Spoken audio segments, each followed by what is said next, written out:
walked home from 25th cause the train wasn't running local from 59th.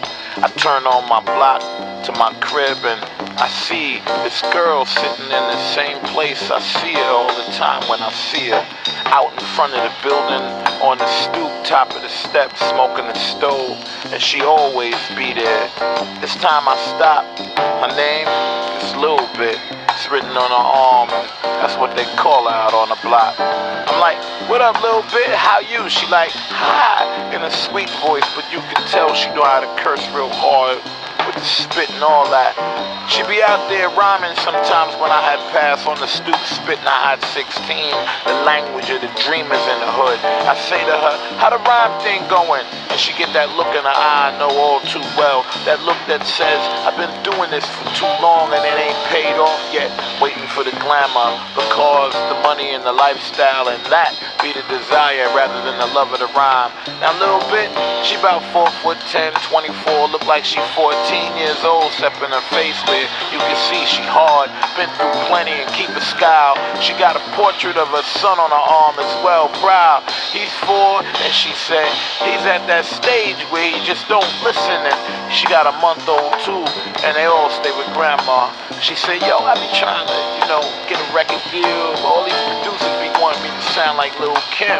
I don't be knowing how to come in this game. I'm sick of rhyming about all this guns and stuff. I want to rhyme about something real, I mean, I got a whole 24 songs laid about guns and how I be gaming niggas for their money and how I sex and all that, but it's easy, man. I gotta rhyme about that in like 5 minutes, and I'm saying to her, well, why don't you go downtown to some of these open mics and rock?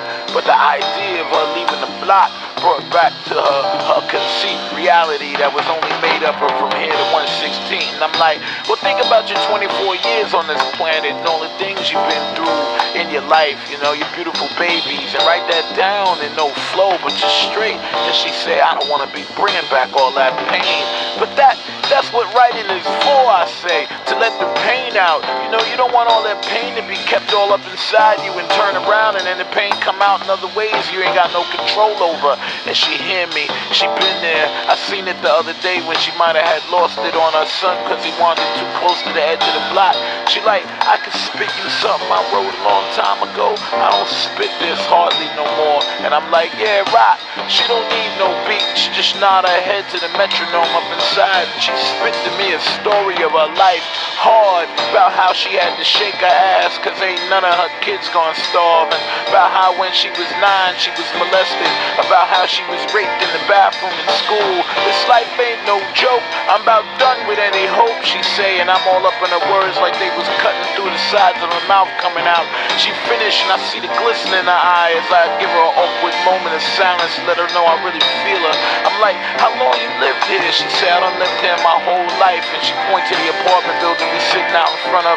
She reached a shaky hand for a Newport. I can get one, I can't leave her alone, not now. She like, I'm just like, I don't think people really want to hear that type of stuff, She really want to cry from her own rhyme, but won't let herself, and I nod, and we smoke in silence.